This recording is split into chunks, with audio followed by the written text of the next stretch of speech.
الحمد لله وكفى وسلام على عباده الذين اصطفى أما بعد فأعوذ بالله من الشيطان الرجيم بسم الله الرحمن الرحيم واذكروا إذ أنتم قليل مستضعفون في الأرض تخافون أن يتخطفكم الناس وقال تعالى في مقام آخر فآواكم وأيدكم بنصره ورزقكم من الطيبات لعلكم تشكرون سبحان ربك رب العزة عما يصفون وسلام على المرسلين والحمد لله رب العالمين اللهم صل على سيدنا محمد وعلى آل سيدنا محمد وبارك وسلم اللهم صل على سيدنا محمد وعلى آل سيدنا محمد وبارك وسلم اللهم صل على سيدنا محمد وعلى آل سيدنا محمد وبارك وسلم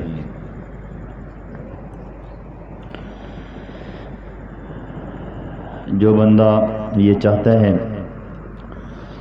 کہ میرے ہر کام میں میرے اللہ تعالیٰ کی مدد میرے ساتھ ہو اور میرے کام سنورنا شروع ہو جائیں، بننا شروع ہو جائیں، تو اس کو چاہیے کہ وہ اس 5 یا 6 فٹ بدن کے اوپر اپنے اللہ رب العزت کے احکامات کو لاگو کر لے۔ سر کے بالوں سے لے کر پاؤں کے ناخنوں تک جو بندہ اپنے جسم پر اسلام کو لاگو کر لیتا ہے، اللہ تعالیٰ کے احکامات کو لاگو کر لیتا ہے، یعنی کہ اپنی زندگی شریعت و سنت کے مطابق بنا لیتا ہے، تو اللہ تبارک و تعالیٰ 6 طریقوں سے اس کی عام طور پہ مدد فرماتے ہیں۔ ویسے تو بہت سارے طریقے ہیں اور بہت سارے مواقع ہوتے ہیں، لیکن بڑے بڑے جو انعامات ہیں یا بڑے بڑے جو مواقع ہیں اللہ کی مدد اور نصرت کے، وہ 6 ہیں تقریباً۔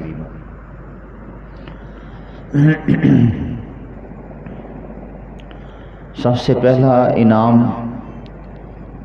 یا ان طریقوں میں سے سب سے پہلا طریقہ اللہ کی نصرت اور مدد حاصل کرنے کا، یا یوں کہہ لیں کہ 100% اللہ رب العزت سے اپنی بات منوانے کا پہلا انعام یہ ہے کہ جو انسان اپنے بدن پہ اسلام کو لاگو کر لیتا ہے، اپنی زندگی کو شریعت و سنت کے مطابق ڈھال لیتا ہے، تو اللہ تعالیٰ اس کی ہر حال میں اپنی مدد شامل حال فرما کے اس کے کاموں کو سنوار دیتی ہے۔ یہ پہلا انعام ہے کہ اللہ تعالیٰ اس کے کاموں کو سنوار دیتے ہیں، اللہ کی نصرت شامل حال ہو جاتی ہے۔ شامل حال کا مطلب یہ ہے کہ انسان جو کوئی بھی خیر کا کام کرتا ہے یا خیر کے کام کی طرف قدم بڑھاتا ہے، وہ پایا تکمیل تک پہنچ جاتا ہے۔ اللہ تعالیٰ ارشاد فرماتے ہیں وَاذْكُرُوا إِذْ أَنْتُمْ قَلِيلٌ مُسْتَضْعَفُونَ فِي الْأَرْضِ تَخَافُونَ أَنْ يَتَخَطَّفَكُمُ النَّاسُ۔ وہ وقت یاد کرو جب تم تعداد میں تھوڑے تھے، تمہیں لوگوں نے تمہاری سرزمین میں دبا کر رکھا ہوا تھا، تم ڈرتے تھے کہ لوگ تمہیں اونچا کر لے جائیں گے۔ اور دوسری جگہ فرمایا کہ فَآوَاكُمْ وَأَيَّدَكُمْ بِنَصْرِهِ وَرَزَقَكُمْ مِنَ الطَّيِّبَاتِ لَعَلَّكُمْ تَشْكُرُونَ۔ پھر اللہ نے تمہیں ٹھکانہ دیا اور اپنی مدد سے تمہیں مضبوط بنا دیا اور تمہیں پکیزہ چیزوں کا رزق عطا کیا تاکہ تم شکر کرو۔ تو اللہ کی بات ماننے سے بندے کو اللہ کی مدد نصیب ہوتی ہے۔ پھر یہ شکوے نہیں ہوتے کہ جی میرے کام سنورتے کیوں نہیں ہیں، میرے کام بنتے کیوں نہیں ہیں، جی میں چاندی کو اور سونے کو ہاتھ لگاتا ہوں تو وہ بھی مٹی بن جاتے ہیں، ایسا نہیں ہوتا۔ ہمارے دادا پیر حضرت خواجہ مرشد عالم رحمۃ اللہ علیہ فرمایا کرتے تھے ہون تا ساڑیاں پٹھیاں بھی سیدھیاں تھی ویندیاں، یعنی اب ہم اگر الٹا بھی کام بھی کر لینا، ہم سے الٹا کام ہو جائے، اللہ اس کو بھی سیدھا فرما دیتے ہیں۔ تو اللہ کی مدد شامل حال کرنے کے لیے اللہ رب العزت کی رحمت کو اپنی طرف متوجہ کرنے کے لیے ہمیں چاہیے کہ ہم سر کے بالوں سے لے کر پاؤں کے ناخنوں تک اسلام کو لاگو کریں، اللہ کی بات مانیں۔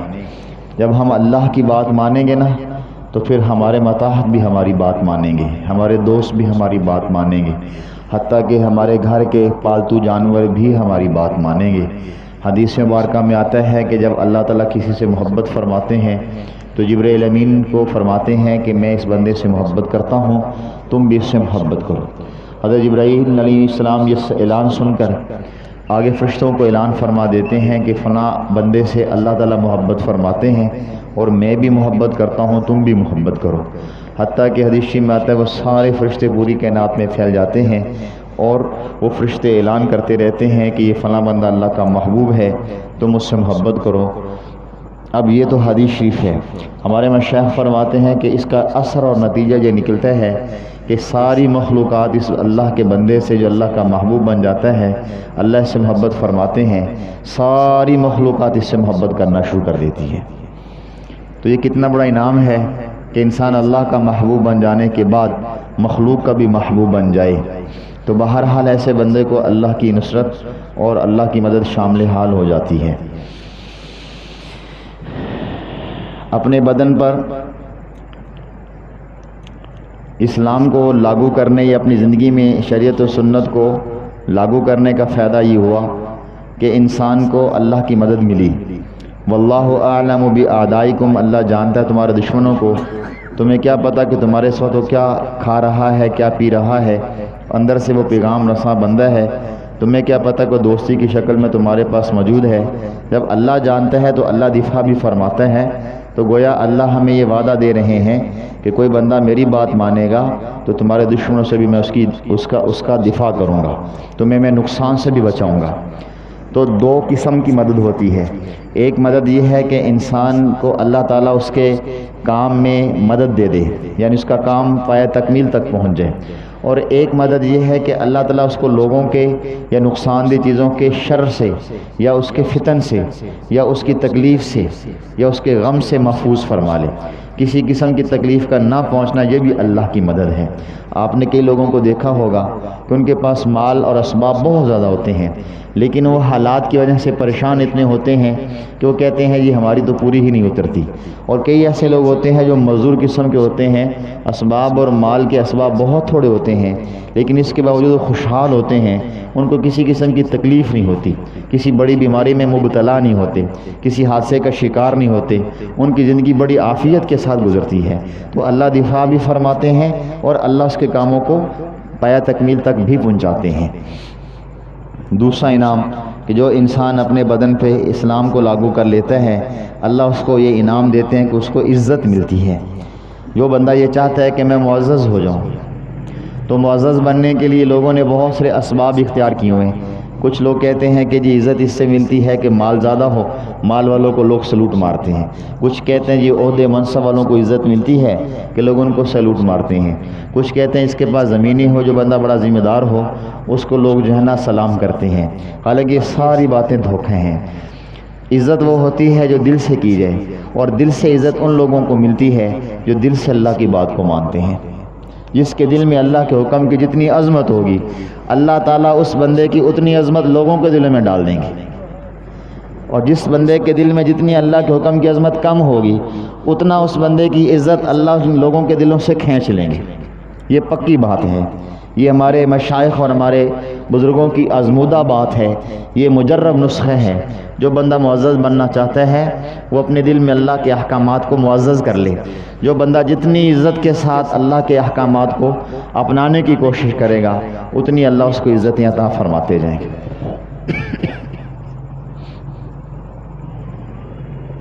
وَلِلَّهِ الْعِزَّةُ وَلِرَسُولِهِ وَلِلْمُؤْمِنِينَ، عزت تو اللہ ہی کو حاصل ہے، اس کے رسول کو اور مومنین کو۔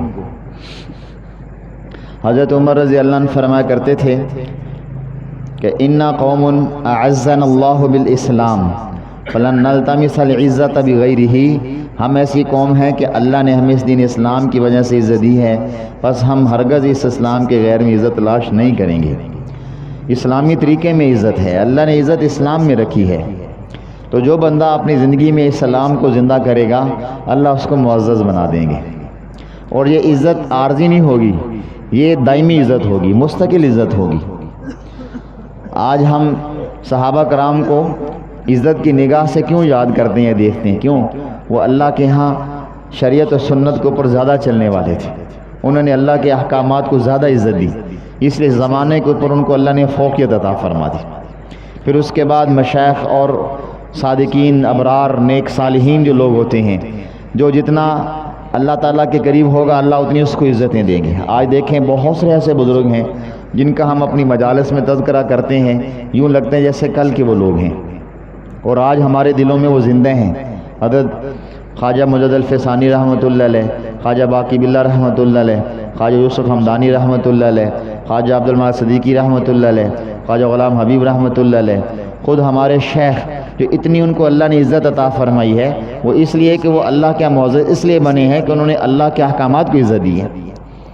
تو ان لوگوں نے جنہوں نے اللہ کے احکامات کو اپنے دل میں عزت دی ہے اور اس کے اوپر انہوں نے عمل کیا ہے، تو اللہ نے ان کو ہمیشہ معزز بنا دیا۔ آج بھی ان کا تذکرہ عزت کے ساتھ کیا جاتا ہے۔ اگر ہم چاہتے ہیں کہ ہمارا تذکرہ نسل در نسل عزت کے ساتھ چلے، تو ہمیں چاہیے کہ ہم اللہ تعالیٰ کے احکامات کو اپنے بدن پہ لاگو کر لیں۔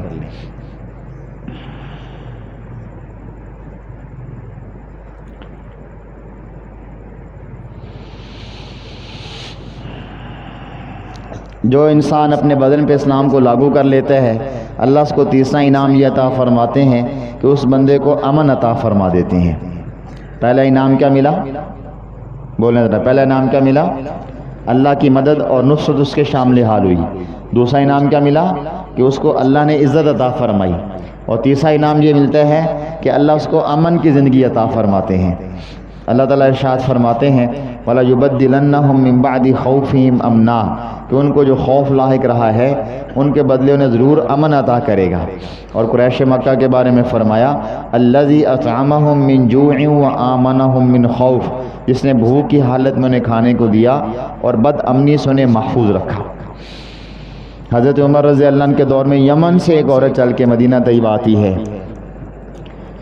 حضرت عمر رضی اللہ عنہ پوچھتے ہیں کہ بھئی آپ اتنی دور سے، اس وقت چونکہ اونٹ پہ، خچروں پہ، گھوڑوں پہ، گدھوں پہ سفر ہوتا تھا، یہ سواریاں تھیں، تو کئی دن کا سفر تھا، اتنے دن سے آپ سفر میں ہیں، آپ بستی سے بھی گزری، شہر سے بھی گزری، صحراؤں جنگلوں سے بھی گزری، تو کسی نے آپ کو نقصان پہنچانے کی کوشش تو نہیں کی؟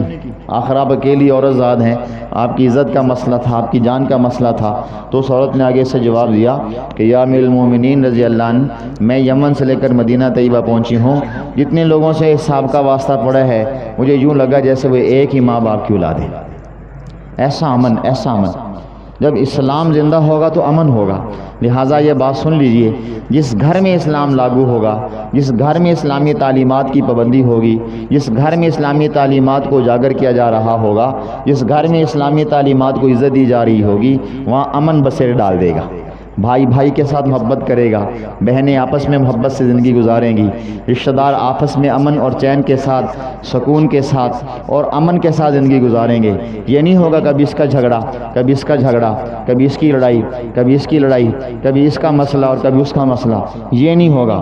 خاندان الجھے گا نہیں، فیملی الجھے گی نہیں، اپنی اولادیں الجھیں گی نہیں۔ یہ اثر ہے اس اسلام کا جو اللہ نے بذریعہ وحی اپنے محبوب صلی اللہ علیہ وسلم کے ذریعے ہمیں عطا فرمایا۔ اسلام کو ہم جب اپنے گھر میں لاگو کریں گے، اللہ ہمیں اپنے گھر میں، اور اگر ہم بستی میں لاگو کریں گے، بستی پر امن ہوگی۔ میرے نوٹس میں پچھلے دنوں میں ایک ایسی بستی بھی آئی، اس کے بتانے والے نے بتایا کہ وہاں پر تقریباً 100% لوگ نمازی ہیں، 100% لوگ نمازی، اور 100% لوگ جو ہے نا سر ڈھانکنے والے، مرد داڑھی رکھنے والے، اور عورتیں پردہ کرنے والی ہیں۔ کیا وجہ ہے؟ انہوں نے اسلام کو فالو کیا ہے، اسلام کو اپنایا ہے، اسلام کی تعلیمات کو اجاگر کیا ہے، اسلام کی تعلیمات کو زندہ رکھا ہوا ہے۔ چوری نہیں ہے، ڈاکہ نہیں ہے، دھوکہ نہیں ہے۔ بتانے والے نے بتایا کہ ہم جب چیز دکاندار سے خریدتے ہیں ہمیں خالص ملتی ہے، دودھ ہمیں خالص ملتا ہے، گھی ہمیں خالص ملتا ہے، اور بہت ساری چیزیں ایسی جو ہمیں خالص ملتی ہیں۔ کیا وجہ ہے؟ اسلام زندہ ہے۔ جب اسلام زندہ ہوگا، اگر ملک میں اسلام زندہ ہوگا، اسلام کے اوپر عمل ہوگا، پورے ملک میں امن ہوگا۔ اگر آپ کو یقین نہیں آتا تو جائیے افغانستان میں دیکھیے کہ کیسا امن بستا ہے وہاں پہ۔ اللہ امن عطا فرماتے ہیں اسلام کو اپنے 6 فٹ کے بدن پہ لاگو کرنے پر۔ امن صرف یہ نہیں ہے کہ لڑائی جھگڑوں سے امن ہو، بلکہ اللہ بھوک سے بھی امن عطا فرماتے. ایسا بندہ بھوکا نہیں مرتا، ایسے بندے کو اور ایسے بندے کی اولاد کو فقر فاقہ نہیں آتا. اور صرف یہ نہیں ہے کہ اس کو فقر فاقے سے معمون کر دیا جائے، ہر قسم کے دشمن سے اللہ اس کا محفوظ فرما دیتے ہیں. الذی اطعمہم من جوع وآمنہم من خوف، ہر خوف سے اللہ امن عطا فرما دیتے ہیں. ہر قسم کا خوف، وہ فقر کا ہو، وہ فاقے کا ہو، وہ دشمن کا ہو، وہ حاسد کا ہو، وہ شریر کا ہو، وہ شیطان کا ہو، وہ اپنے نفس کا ہو، وہ کسی قسم کا بھی خوف ہوگا اللہ امن عطا فرما دیں گے. ہم میں سے ہر بندہ یہی چاہتا ہے کہ ہم پر امن زندگی گزاریں، تو ہمیں اگر امن چاہیے تو ہم اللہ تعالیٰ کے احکامات کے اوپر عمل کریں. چوتھا انعام اللہ یہ عطا فرماتے ہیں کہ مقام تسخیر نصیب ہو جاتا ہے. جس بندے کے سر کے بالوں سے لے کر پاؤں کے ناخنوں تک اللہ کا حکم لاگو ہوگا، اللہ اس کے حکم کو مخلوق پہ لاگو فرما دیں گے. الم تروا ان اللہ سخر لکم ما فی السماوات و ما فی الارض، کیا تم لوگوں نے یہ نہیں دیکھا کہ آسمان و زمین میں جو کچھ ہے اسے اللہ نے تمہارے کام میں لگا رکھا ہے. آج ہم اللہ کی نعمتوں سے فائدہ حاصل نہیں کر پاتے تو کیوں؟ اس کی وجہ یہ ہے کہ ہم اللہ کی نافرمانی کرتے ہیں. تھوڑے دن پہلے یہ عاجز ایک جگہ پہ گیا، میرے دوست ہیں، وہ جاننے والے ہیں، اللہ نے ان کو بہت مال عطا فرما رکھا ہے. ہر بھائی کی اپنی گاڑی ہے، اپنا گھر ہے، اپنی زمینیں ہیں، کچھ بیرون ممالک کام ہیں. الغرض یہ ہے کہ اللہ نے دنیا کی ہر نعمت عطا فرما رکھی ہے. میری مہمان نوازی کے لیے انہوں نے میرے سامنے کئی قسم کے کھانے رکھے، تو میں نے اپنے ساتھی سے کہا کہ بھئی آپ نے بہت تکلف کیا ہے، بہت آپ نے کھانے پکائے، اللہ آپ کو جزائے خیر دے. تو انہوں نے کہا جی کھانے تو بہت اچھے ہیں لیکن یہ دعا کریں کہ اللہ مجھے بھی نصیب کرے.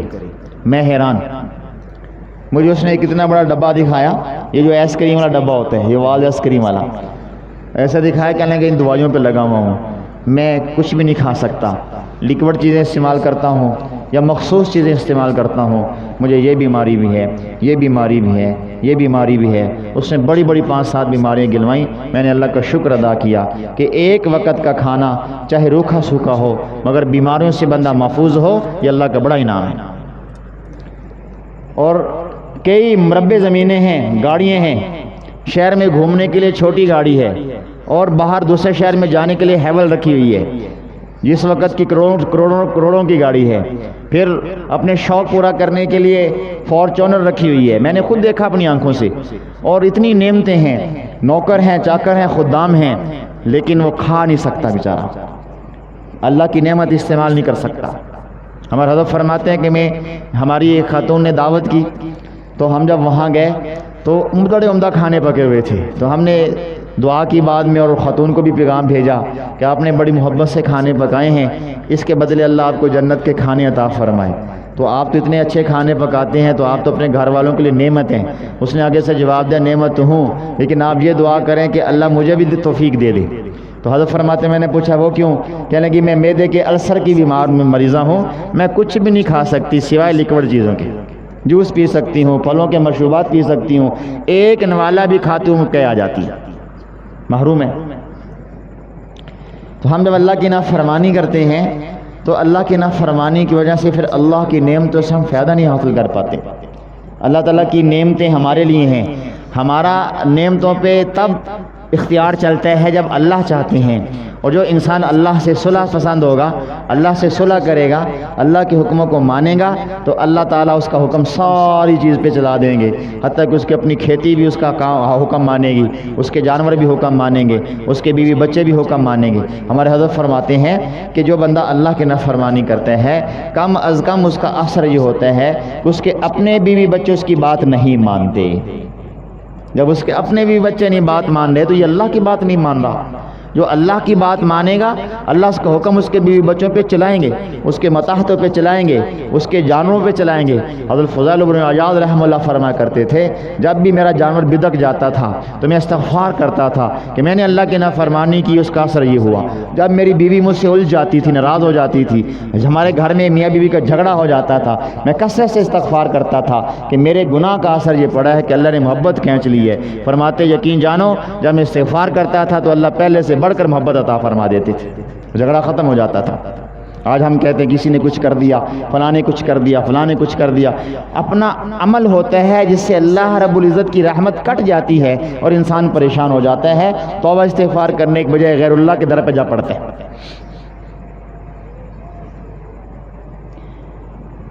انسان کا پھر مخلوق پہ حکم لاگو ہوتا ہے. ایک اللہ والے تھے، زمین خریدی، بنجر زمین تھی، پتہ چلا کہ یہاں تو پانی بالکل نہیں ہے. خادم نے کہا، حضرت پنجابی میں کہتا ہے ٹھگے گئے جی، دھوکہ ہو گیا. حضرت نے فرمایا کوئی بات نہیں، رزق اللہ دینے والے ہیں. جیسے ہمارے خواجہ مجد الفیضانی رحمہ اللہ فرمایا کرتے تھے، آسمان سے ایک پانی کی بوند نہ برسے، زمین ایک بھی تنکا گندم یا نوالے کا نہ اگے، کھانے کی پینے کی چیزوں کا نہ اگے، مجھے پھر بھی اللہ پہ یقین ہے کہ رزق اس نے دینا، وہ بھوکا نہیں مارے گا. مقام تسخیر ہے کیا؟ حضرت دھوکہ ہو گیا. حضرت نے فرمایا کوئی بات نہیں، رزق اللہ دینے والے. آپ ایک کام کرو، میرا وضو ہے، گھر جاؤ اور گھر سے کدال اور کسی لے کر آؤ، بیلچا اور کسی لے کر آؤ. وہ بھاگا گیا، وہ بیلچا کسی لینے چلا گیا. حضرت نے وہاں اپنا جو کندھے پر چادر تھی وہ نیچے بچھائی اور 2 رکعت نفل پڑھنے کے لیے کھڑے ہو گئے. نفل پڑھنے کے بعد دعا مانگنا شروع کر دی اور رو کے دعا مانگ رہے ہیں. کافی دیر تک دعا مانگتے رہے. جب تسلی ہوگی کہ میرے دعا قبول ہو چکی ہوگی، اتنی دیر میں خادم بھی آ چکا تھا. خادم نے دیکھا کہ حضرت اپنے مصلی پہ اپنی چادر پہ بیٹھ کے رو رہے ہیں، دعا مانگے. وہ پیچھے انتظار میں بیٹھ گیا. جب حضرت نے دعا ختم فرمائی تو فرمایا بھی لے آئے ہو؟ کہ جی لے آیا ہوں. حضرت نے فرمایا یہ میری چادر اٹھاؤ، یہیں سے گڑھا کھودو. اس نے وہیں گڑھا کھودنا شروع کر دیا. ابھی تھوڑا سا گڑھا کھودا تھا کہ نیچے سے ایک چشمہ پھوٹا جو فوارے کی طرح پھوٹ رہا ہے، اور اللہ نے اس چشمے سے پوری زمین کو سیراب کر دیا. یہ مقام تسخیر کیا ہے؟ بربر قوم جو افریقی قوم تھی اور جنگلی لوگ تھے، حضرات صحابہ کرام وہاں پہنچے تو پتہ لگا کہ بھئی یہ قوم بڑی عجیب قسم کی قوم ہے اور یہاں کے درندے بھی بہت مشہور ہیں کاٹ کھانے میں. ایک صحابی رسول درخت پہ چڑھتے ہیں، اعلان کرتے ہیں کہ جنگل کے درندوں اور جانوروں یہاں صحابہ کے غلام ٹھہرے ہیں، خبردار کسی کی ضرورت ہوئی نقصان پہنچانے کی تو محمد عربی کے غلام کو تم نقصان پہنچاؤ گے. تاریخ گواہ ہے اور کتابوں میں یہ واقعہ لکھا ہے کہ صبح ہونے سے پہلے رات بھر کے اندر سارے وہاں کے موذی جانور درندے نکل چکے تھے، جنگل خالی ہو چکا تھا. مقام تسخیر کیا ہے؟ ایک اللہ والے جنگل میں رستہ بھول گئے، درخت پہ چڑھ کے اعلان کرنے لگے، اور جنگل کے جانوروں تم یہاں کے باسی ہو، محمد عربی کا غلام جو شریعت سنت پہ چلنے والا ہے، تم میں سے کوئی ہے جو میری رہنمائی کرے سبب کے طور پر؟ ایک شیر دم ہلاتے آیا دھاڑتا ہوا، شیر ایسے دم ہلا رہا ہے. حضرت اس کی پیٹھ پہ بیٹھ گئے، کانوں سے پکڑ لیا، وہ ایسے دوڑ رہا ہے جیسے گاڑی پہ انسان اپنی مرضی سے جا رہا ہو. مین شاہراہ پہ لا کے چھوڑا اور دم ہلاتے وہاں سے بھاگ گیا. یہ مقام تسخیر ہے، اللہ جانوروں پہ بھی لاگو فرما دیتے. حضرت مظہر جانا رحمۃ اللہ علیہ گھر میں تشریف لا رہے ہیں، ابھی دور ہیں. ایک آدمی ملنے آیا اور گھر کا دروازہ کھٹکھٹایا. اندر سے آواز آئی کون؟ بڑی کرخت قسم کی سخت آواز ہے، کون؟ تو اس نے کہا جی میں حضرت خواجہ صاحب کا مرید ہوں. کیا لینے آئے ہو؟ نے کہا حضرت صاحب سے دعا کروانے ہو. حضرت تمہارا پیر ایسا ویسا یہ اور وہ، خوب گالیاں نکالی آگے سے. بڑا حیران کہ حضرت خواجہ صاحب اور ان کی بیوی گالیاں نکال رہی. خیر مایوس ہو کے واپس لوٹا تو سامنے سے خواجہ صاحب تشریف لا رہے ہیں. کیا منظر ہے کہ خواجہ صاحب رحمۃ اللہ علیہ شیر پہ سوار ہیں اور شیر بڑی آرام سے حضرت کو لے کر گھر کی طرف آ رہا ہے. گھر کے دروازے پہ چھوڑا، جنگل میں واپس چلا گیا. آپ کبھی گھر کو دیکھے کبھی خواجہ صاحب کو، کبھی گھر کو دیکھے کبھی گھر یہ حالت ہے اور ادھر یہ حالت ہے، ادھر یہ مقام. حضرت گھر میں گالیاں پڑتی ہیں آپ کو اور اللہ نے آپ کو مقام دے رکھا کہ آپ کی بیوی کو یہ محسوس اور احساس نہیں ہے. انہوں نے کہا اس بیوی کی اس گالم گلوچ پہ صبر کرنے پہ اللہ نے مجھے یہ مقام دیا ہے کہ مقام تسخیر پر میں آیا ہوں. اور آج آپ دیکھو کہ جنگل کے درندے بھی میرا حکم مانتے ہیں. یہ مقام تسخیر اللہ نے اپنی فرمانبرداری وجہ سے مجھے عطا فرمایا. مقام تسخیر کیا ہے؟ حضرت عمر رضی اللہ تعالیٰ عنہ کے پاس مصر سے کچھ لوگ آئے. حضرت دریائے نیل خشک ہو جاتا ہے اور جب تک اس کو ایک کماری لڑکی پیش نہ کریں وہ چلتا نہیں ہے. حضرت نے خط لکھا اور اس میں کیا لکھا کہ اگر تو چلتا ہے تو اللہ کے حکم سے چل، نہیں چلتا تو تیری کوئی ضرورت نہیں ہے. دریائے نیل آج بھی رواں دواں ہے. جب سے خط ڈالا اس وقت سے لے کر آج تک دریائے نیل کبھی خشک نہیں ہوا. مقام تسخیر کیا ہے؟ حضرت تمیم داری رضی اللہ تعالیٰ نے اپنا ہاتھ کا یا کندھے کا جو چادر تھی یا رومال تھا اس کا پٹکا بنایا، اور ایک آج بھی آپ مکہ مکرمہ سے مدینہ طیبہ جائیں جگہ جگہ آپ کو لاوے نظر آئیں گے، پھٹتے نہیں ہیں لیکن لاوے آپ کو ضرور نظر آئیں گے، ایسے بھاپ اٹھ رہی ہوگی روڈ کے اس جانب جگہ جگہ پہ آپ کو یہ منظر ملتے ہیں۔ آپ ذرا غور کریں گے، اگر کسی کو اللہ نے نعمت عطا فرمائی اس نے دیکھا ہوگا، اور اللہ آپ کو یہ عطا فرمائے آپ دیکھیے گا۔ مدینہ طیبہ کے ارد گرد کی پہاڑیوں میں بہت سے مقامات ایسے ہیں کہ جس میں لاوے موجود ہیں۔ ایک جگہ سے لاوا نکلا، حضرت تمیم داری رضی اللہ نے اس کو اپنے پٹکے سے ہٹانا شروع کیا کہ اللہ کے حکم سے وہیں لوٹ جا جہاں سے تو آئی ہے، اور پیچھے حضرت عمر کو اطلاع کرتے ہیں کہ آپ کے حکم کی میں نے فرما برداری کی ہے کہ آپ کو وہیں دھکیل کے آ چکا ہوں جہاں سے نکلی تھی، آج تک وہاں لاوا نہیں پھٹتا۔ یہ کیا ہے؟ مقام تسخیر جو اللہ نے صحابہ کو عطا فرمایا تھا۔ مقام تسخیر کیا ہے؟ بڑے واقعات ہیں مقام تسخیر کو سمجھنے کے لیے۔ اتنا کافی ہے کہ جب بندہ اللہ کے حکم کو مانتا ہے پھر اللہ اس کی زبان سے نکلی بات کو مانتے ہیں۔ صلی اللہ علیہ وسلم۔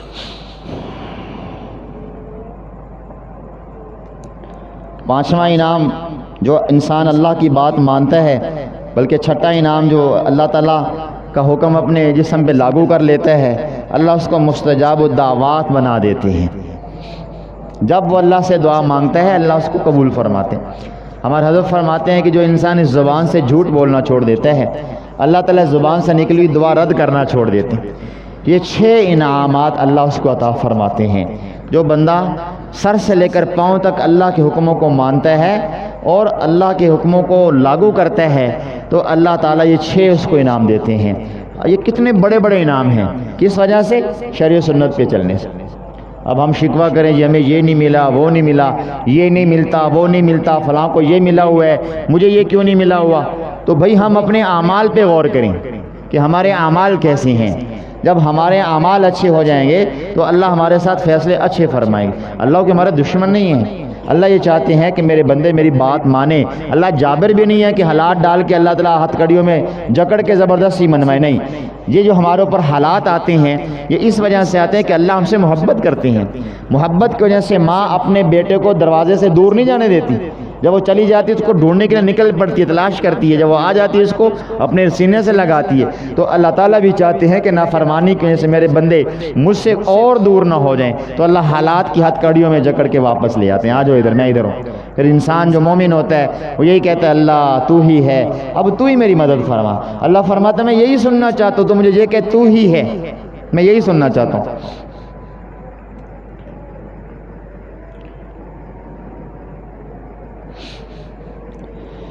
ایک صحابی نے دعا مانگی اور ان کی زمین پر بارش ہو گئی، بارش نہیں ہو رہی تھی، دعا مانگی بارش ہو گئی۔ کہتے ہیں کہ میں اپنی زمین سے باہر آیا تو باہر ایک قطرہ بھی پانی کا نہیں گرا تھا، صرف ان کی زمین پر اللہ نے بارش برسا دی تھی۔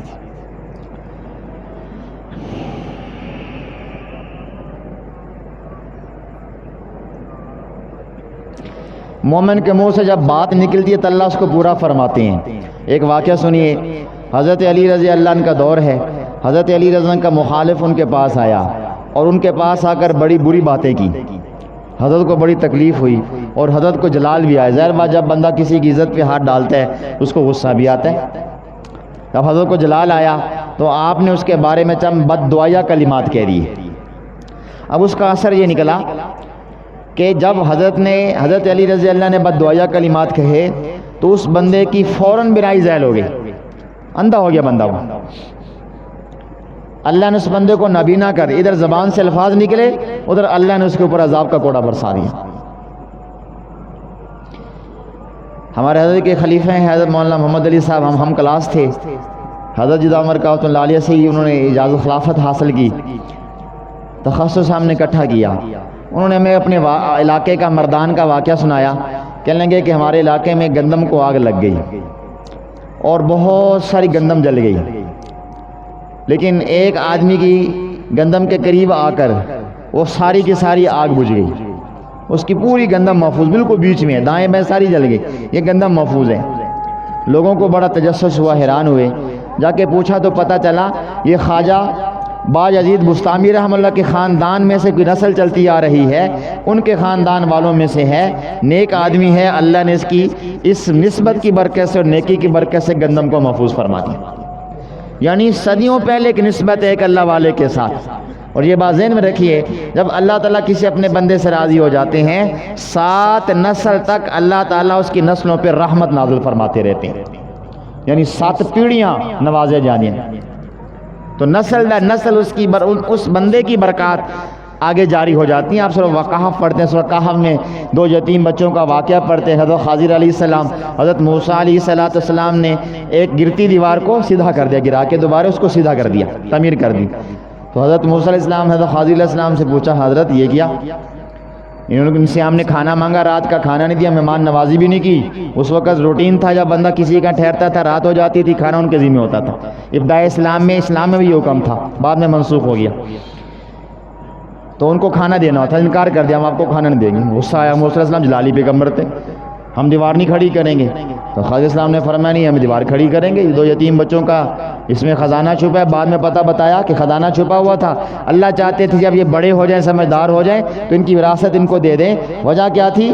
قرآن میں تو ہے نا کہ ان کے آباء و اجداد میں کوئی، تو مفسرین لکھا ہے کہ ان کی 5ویں 7ویں نسل میں جا کر اوپر کی پیڑھی میں کوئی آباء و اجداد میں نیک آدمی تھا، اس کی نسل کے یہ لوگ تھے، اللہ نے اس کی برکت سے ان کی حفاظت فرمائی۔ انسان کو اللہ مستجاب الدعوات بنا دیتے ہیں۔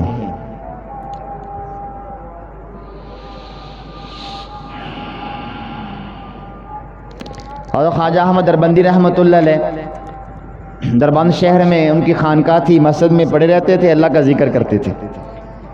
حضرت کا ایک ہی خادم تھا، وہ حضرت کی خدمت میں ہر وقت دستیاب رہتا، حضرت سے دعائیں لیتا۔ لوگوں کو معلوم تھا کہ حضرت کو اللہ نے مقام دیا ہوا ہے، تو لوگ بھی کبھی کبھی آ کے دعا کرواتے تھے، حضرت دعا فرماتے، دعا قبول ہو جاتی تھی۔ تتار کا فتنہ اٹھا جو مسلمانوں کو مغلوب کر کے رکھ دیا، جہاں سے گزرتے تھے مسلمانوں کو کاٹ کے سائڈ پہ کر دیتے، جس کی وجہ سے مسلمان بہت مغلوب ہو گئے اور بہت ڈر گئے۔ جہاں کہیں بھی ایسا پتہ چلتا کہ تتاری لوگ آ رہے ہیں تو مسلمان وہاں بستیوں کی بستی خالی کر دیتے۔ ایسے مسلمان بیچارے مغلوب ہوئے، ان کو سرخ آندھیوں کے نام سے یاد کیا جاتا ہے، تتاری فتنے کو۔ حتیٰ کہ کتابوں میں لکھا ہے کہ ایک تتاری عورت جو ہے نا، وہ مسلمان گھر کی طرف جا رہا تھا یا گھر سے نکل کر مسجد کی طرف جا رہا تھا، تو اس نے کہا خبردار یہاں کھڑے ہو جاؤ۔ وہ ڈر کے مارے وہیں کھڑا ہو گیا اور عورت گھر گئی اور وہاں سے خنجر نکال کے لائی اور اس کی گردن اڑا دی، مار دیا، اس کو قتل کر دیا۔ ایسا خوف تھا مسلمانوں کو۔ تو حضرت کے پاس ہے، حضرت تتار لوگ آ رہے ہیں، تتاری لوگ آ رہے ہیں، تو آپ دعا فرمائیں کہ اللہ ان کو یہاں تک نہ پہنچنے دے۔ حضرت نے ہاتھ اٹھائے، دعا فرما دی۔ جب دعا فرما دی تو پتہ چلا کہ وہ جو تتاری شہزادہ اپنی فوج کے ساتھ آ رہا تھا، راستہ ہی گم ہو گیا، اس کا بھٹک گیا، راستہ کہیں اور نکل گیا، جو خطرہ تھا وہ ٹل گیا۔ دوسری مرتبہ پھر یہی جب واقعہ سامنے آیا تو حضرت کے پاس پھر لوگ آئے کہ حضرت دعا فرمائیں۔ حضرت نے فرمایا کہ اب میں دعا نہیں کرتا کیونکہ قضاء و قدر کے فیصلے ہیں، اب میں دعا نہیں کر سکتا۔ وہ جب دعا حضرت نے نہ فرمائی، چونکہ تقدیر میں فیصلہ لکھا ہوا تھا، تتاری لوگوں نے حملہ کیا اور پوری بستی کو اجاڑ کے رکھ دیا۔ تو اللہ تعالیٰ زبان سے نکلی دعا کو کیا کرتے ہیں؟ قبول فرماتے ہیں۔ ہم بھی اگر چاہتے ہیں کہ ہماری دعائیں قبول ہوں تو ہم اللہ کی بات کو مانیں، اللہ ہماری بات کو مانیں گے انشاءاللہ۔ اللہ تعالیٰ ہم سے محبت کرنے والے ہیں، اللہ تعالیٰ اپنے بندوں کو محروم نہیں فرماتے۔ حدیث میں آتا ہے جو بندہ مجھ سے مانگتا ہے میں اس سے راضی ہوتا ہوں، جو مجھ سے نہیں مانگتا میں اس سے ناراض ہوتا ہوں۔ حدیث میں فرمایا کہ جوتے کا تسمہ ٹوٹ جائے، یعنی حقیر سی چیز بھی مانگنے وہ بھی اللہ سے مانگو، جوتے کا تسمہ بھی اللہ سے مانگو، یعنی حقیر سی چیز بھی اللہ سے مانگو۔ تو اللہ سے آج ہم یہی مانگتے ہیں، اے اللہ ہم آپ کو مانتے ہیں لیکن آپ کی کبھی کبھی نہیں مانتے، کبھی کبھی مان لیتے ہیں، آپ مہربانی فرما کے ہمیں معاف فرما دیجیے۔ جب ہم اللہ سے معافی مانگیں گے تو اللہ بہت جلدی مان جاتے ہیں، بلکہ معافی مانگنے والوں کو اللہ پسند فرماتے ہیں، اور توبہ کرنے والوں کو اللہ سے نہ پسند فرماتے ہیں، بلکہ پسند کر لینے کے بعد اللہ ان کو اپنا محبوب بھی بنا لیتے ہیں، ان کے گناہوں کو بھی معاف فرما دیتے ہیں۔ تو آج ہم اللہ سے توبہ کرتے ہیں اور اللہ سے مانگتے ہیں کہ اللہ ہمیں اپنے مقبول بندوں بندیوں میں شامل فرما لیجئے۔ وآخر دعوانا الحمدللہ رب العالمین۔ تھوڑی دیر بہت بگڑا ہے میرا دل بنا دے،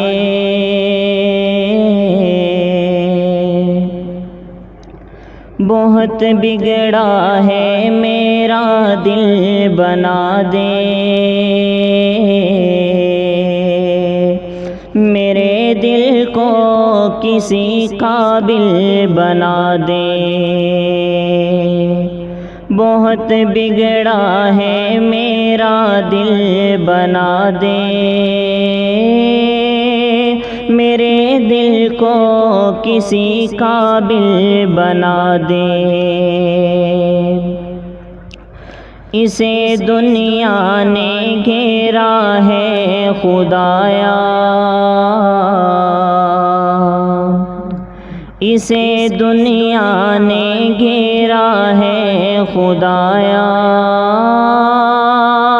تو اپنے ذکر کا شاغل بنا دے، تو اپنے ذکر کا شاغل بنا دے۔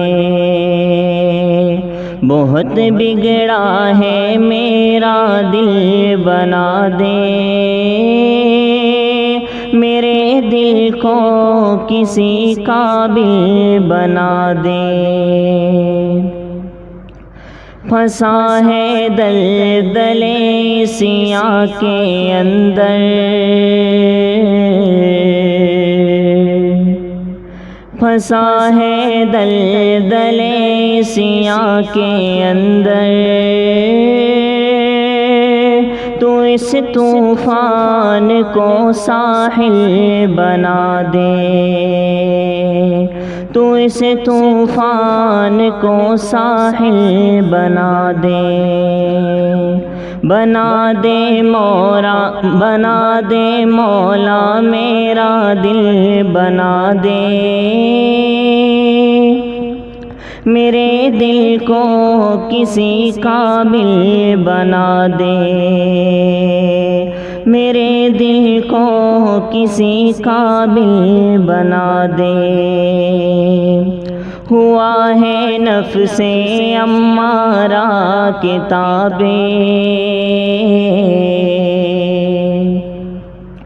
ہوا ہے نفس امارہ کے تابع،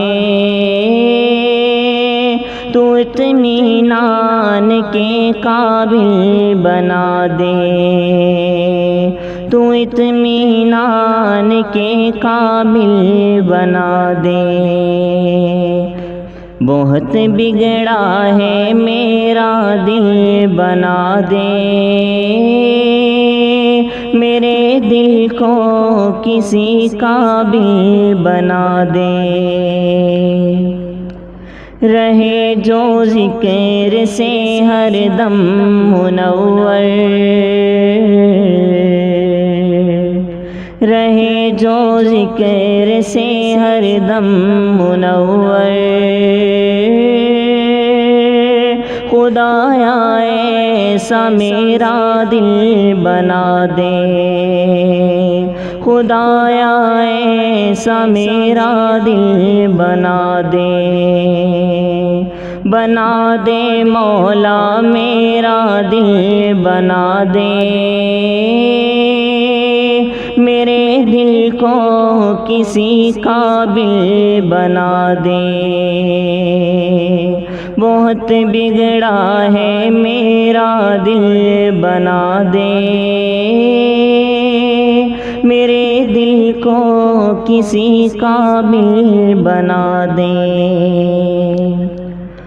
عطا کرے آنکھ مجھ کو رونے والی، عطا کرے آنکھ مجھ کو رونے والی، اسی تو زیست کا حاصل بنا دے، اسی کو زیست کا حاصل بنا دے۔ بہت بگڑا ہے میرا دل بنا دے، میرے دل کو کسی قابل بنا دے۔ رسول اللہ کے صدقے میں یا رب، رسول اللہ کے صدقے میں یا رب ہمیں فردوس کے قابل بنا دے، ہمیں فردوس کے قابل بنا دے، ہمیں جو علم کی دولت عطا کی، ہمیں جو علم کی دولت عطا کی، تو اپنے فضل سے عامل بنا دے، تو اپنے فضل سے عامل بنا دے، جو تیری ذات کا مسکن ہو مولا، جو تیری ذات کا مسکن ہو مولا، دل محسن کو ایسا دل بنا دے، دل محسن کو ایسا دل بنا دے، بنا دے مولا میرا دل بنا دے، میرے دل کو کسی قابل بنا دے، میرے دل کو کسی قابل بنا دے، بہت بگڑا ہے میرا دل بنا دے، میرے دل کو کسی قابل بنا دے، میرے دل کو کسی قابل بنا دے۔ اللهم صل على سيدنا محمد وعلى آل سيدنا محمد وبارك وسلم۔ ربنا آتنا في الدنيا حسنة وفي الآخرة حسنة وقنا عذاب النار۔ ربنا تقبل منا إنك أنت السميع العليم وتب علينا إنك أنت التواب الرحيم۔ ربنا ظلمنا أنفسنا وإن لم تغفر لنا وترحمنا لنكونن من الخاسرين۔ ربنا لا تزغ قلوبنا بعد إذ هديتنا وهب لنا من لدنك رحمة إنك أنت الوهاب۔ اے کریم پروردگار، ہم سب آپ کے عاجز مسکین گناہ گار سیاہ کار بندے اور بندیاں ہیں، اللہ ہم سب کے گناہوں کو معاف فرما۔ اے اللہ عفو و درگزر کا معاملہ فرما، خطاؤں سے درگزر کا معاملہ فرما، ہمارے عیبوں کی پردہ پوشی فرما۔ کریم پروردگار کرم کا معاملہ فرما، اے رحیم پروردگار رحم کا معاملہ فرما، اے غفور پروردگار بخشش کا معاملہ فرما، اے حنان منان کریم پروردگار ہماری دعاؤں کو اپنی رحمت سے قبول فرما، اے ودود پروردگار ہم سے محبت کا معاملہ فرما، شفقت کا معاملہ فرما، رحمت کا معاملہ فرما۔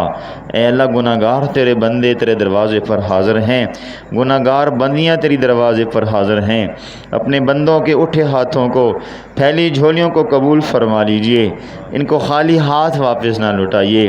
چند فقیر بندے بندیاں تیرے دروازے پر حاضر ہیں، کریم سخی پروردگار کے دروازے پر حاضر ہیں، غفور الرحیم کے دروازے پر حاضر ہیں، بادشاہوں کے بادشاہ شہنشاہوں کے شہنشاہ کے دروازے پر حاضر ہیں۔ کریم پروردگار ہماری حاضری کو قبول فرما، اٹھے ہاتھوں کی لاج فرما، ہم گناہوں سے توبہ کرتے ہیں، ہماری توبہ کو قبول فرما، سابقہ زندگی کے سارے گناہوں کو معاف فرما، آنے والی زندگی کو اے اللہ گزری زندگی گناہوں کا کفارہ بنا، نیک اعمال کی کثرت سے توفیق عطا فرما۔ کریم پروردگار ہماری دعاؤں کو محض اپنے فضل و کرم سے قبول فرما۔ تیرے بندے اور تیری بندیاں سر جھکائے ہوئے مجرم غلاموں کی طرح تیرے دروازے پر حاضر ہیں، اے اللہ خالی جھولیاں لے کر بیٹھے ہیں، فقیر بندے کے پاس کچھ بھی نہیں ہوتا، بھوک اور افلاس سے وہ باہر نکلتا ہے، لوگوں کے دروازے پر پہنچتا ہے، ایک دروازہ کھٹکھٹا دیا جائے اس سے نہ بھی ملے تو دوسرے پہ جاتا ہے، وہاں دروازہ دروازہ کھٹکھٹا دیتا ہے، وہاں سے نہ ملے تیسرے سے مل جاتا ہے، کچھ نہ کچھ لے کر واپس آتا ہے۔ اے اللہ، ہم پہلے ہی گناہوں سے لٹے پھوٹے ہیں، نفس و شیطان نے ہمیں بالکل بیکار کر رکھا ہے، اعمال ہمارے بہت ہی خستہ حالت میں ہیں۔ اے اللہ، ان ٹوٹے پھوٹے عملوں کے ساتھ، شرمندگی کے ساتھ، ندامت کے ساتھ جھولیاں پھیلائے تیرے دروازے پر تیرے فقیر بندے بیٹھے ہیں۔ اے اللہ، ندامت کے سوا کچھ بھی نہیں ہے، گناہوں کے سوا کچھ بھی نہیں ہے، منانے کے لیے آئے ہیں، صلح کرنے کے لیے آئے بیٹھے ہیں۔ اللہ مان جائیے، اگر آپ کا دروازہ بند ہو گیا، ہمارا مسئلہ تو یہ ہے کہ دوسرا دروازہ بھی ہمارے پاس نہیں ہے، جہاں پہ چلے جائیں، جہاں پہ حاجت روائی ہو جائے، آپ ہی ہمارے حاجت روا ہیں، آپ ہی مشکل کشا ہیں، دلوں کے بھیدوں کو آپ جانتے ہیں۔ اللہ، کون کتنے پانی میں ہے آپ کو خوب پتہ ہے، کون نیک ہے کون گناہ گار ہے آپ کو پتہ ہے۔ اس مجلس میں تو اپنے بارے میں نہیں کہہ سکتا میں نیک ہوں، لیکن ہر بندہ اپنی حالت کو دیکھتا ہے۔ کریم پروردگار، کچھ لوگ تو ایسے ہیں جو آپ کو پسند ہوتے ہیں، ہر مجلس میں کوئی نہ کوئی بندہ ایسا ہوتا ہے جو آپ کے مقبول ہوتا ہے۔ اللہ، یہ معصوم بچے قرآن پڑھنے والے، معصوم بچیاں قرآن پڑھنے والی بھی حاضر ہیں۔ اے اللہ، ہماری بات مان لیجئے، اللہ ہمیں معاف فرما دیجئے، اللہ ہماری جھولیوں کو بھر دیجئے، اپنے دروازے سے خالی ہاتھ نہ لوٹائیے۔ اللہ، ہماری توبہ کو قبول فرما لیجئے، دل کی نیک مرادوں کو پورا فرما دیجئے۔ اللہ، گناہوں سے زندگی بچی ہی عطا فرما دیجئے، اللہ اپنی رحمت سے بھری زندگی عطا فرما دیجئے۔ ہم سب کو رزق واسع عطا فرما، حرام اور مشتبہ سے محفوظ فرما۔ اے اللہ، ہم سب کی زندگیوں کے اندر برکت اور خیر عطا فرما، سر کے بالوں سے لے کر پاؤں کے ناخنوں تک اپنے حکموں کو لاگو کرنے کی توفیق عطا فرما، ہماری مدد و نصرت فرما، ہمیں اسلام اور اسلامی تعلیمات کو زندہ کرنے کی توفیق عطا فرما۔ پھر اس کی برکت سے اللہ، آج کی مجلس میں جو انعامات بیان کیے گئے، اللہ ان کا مستحق بنا۔ اللہ، یہ انعامات تیرے بندوں ہی کے لیے ہیں، اپنے بندوں کو نصیب فرما، ہم سب کو ہمارے موجودہ آنے والوں کو بھی عطا فرما، ہم سب کو فراخ کھلی روزی عطا فرما، برکت کی عزت کی روزی عطا فرما، در بدر کی ٹھوکریں کھانے سے محفوظ فرما۔ اللہ، بیماروں کو شفا عطا فرما۔ اے اللہ، جن کے گھروں میں پریشانی، ان کی پریشانیاں دور فرما، بے اولادوں کو اولاد صالحہ عطا فرما، جن کی اللہ اولادیں نہیں ان کو اولاد عطا فرما، جن کی اولادیں ہیں ان کو نیکوکار لوگوں میں شامل فرما، نیکوکار بندیوں میں شامل فرما۔ اے اللہ، جن کے گھر نہیں ان کو اپنے گھر نصیب فرما، جن کے روزگار کا معاملہ ان کو اچھے روزگار حلال طیب عطا فرما۔ کریم پروردگار، ہم میں جو گناہوں میں ڈوبے ہوئے ہیں، گناہوں کی دلدل سے اپنی رحمت سے نکال دیجئے، اپنے فضل سے نیکی کی طرف لے آئیے، پیشانی کے بالوں سے پکڑ کر خیر اور عزت کے ساتھ، عافیت کے ساتھ ہمیں نیکی پہ لگا دیجئے۔ اللہ، ہماری دعائیں قبول فرما لیجئے، ہمیں بار بار حرمین شریفین کی زیارت عطا فرما، مقبول حاضریاں عطا فرما، عافیت کی زندگی عطا فرما، آفات و بلیات سے محفوظ فرما۔ اللہ، تمام بیماروں کو شفا عطا فرما۔ بعض بچوں نے اپنے والدین کے بارے میں اور اپنے اعزا قارب کے بارے میں دعاؤں کے لیے فرمایا ہے۔ اللہ، جن کے والدین اعزا قارب میں جو بیمار ہیں، خاص طور پہ انہوں نے پرچیاں لکھی ہیں، خط لکھے ہیں، اللہ ان کو شفا عطا فرما، ان کا اعزا قارب کو بھی شفا عطا فرما، گھر کے پانی میں شفا عطا فرما۔ جتنے دوست احباب دور قریب سے مرد و خواتین جہاں آئے ہیں، اے اللہ آتے رہتے ہیں، سب کو اپنے مقبول محبوب بندوں اور بندیوں میں شامل فرما۔ اللہ، ہمارے مدرسے اور مسجد کی تعمیر میں ہماری مدد فرما، جو احباب تعاون کر ان کے تعاون کو قبول فرما۔ اے کریم پروردگار، اہل خیر کو متوجہ فرما، اس مدرسے کی تعمیر و ترقی میں، تعلیم و تربیت میں اے اللہ ہماری مدد فرما، ہمیں بے یار و مددگار نہ فرما، ہمیں تنہا نہ فرما۔ اللہ، اپنی رحمت سے پوش پناہی فرما۔ اے اللہ، ہمارے کاموں میں برکت پیدا فرما، دینی کاموں میں برکت پیدا فرما، تعمیری کاموں میں برکت پیدا فرما، تعلیمی کاموں میں برکت پیدا فرما، ذکر و اذکار کے کاموں میں برکت پیدا فرما، تصوف و سلوک کے کاموں میں برکت پیدا فرما۔ اللہ، ہماری ان دعاؤں کو اپنی رحمت سے قبول فرما۔ جتنے یہاں پڑھتے پڑھاتے، تعلق رکھنے والے، محبت رکھنے والے، تعاون کرنے والے، مرد ہو یا عورتیں، سب کو اپنے مقبول محبوب بندوں اور بندیوں میں شامل فرما۔ سب کی عمر رزق صحت میں خوب برکت پیدا فرما۔ ہمارے والدین میں جو حیات ہیں اللہ، ان کی عمر رزق رزق صحت میں برکت پیدا فرما، ہمارے شیخ کے پورے خاندان کی عمر رزق صحت میں برکت پیدا فرما، ہمارے اعزا قارب میں جو فوت ہو چکے اللہ ان کی بخشش فرما، درجات کو بلند فرما۔ اے کریم پروردگار، ہمارے جو بچے یہاں شہید ہوئے تو ان کے درجات کو بلند فرما۔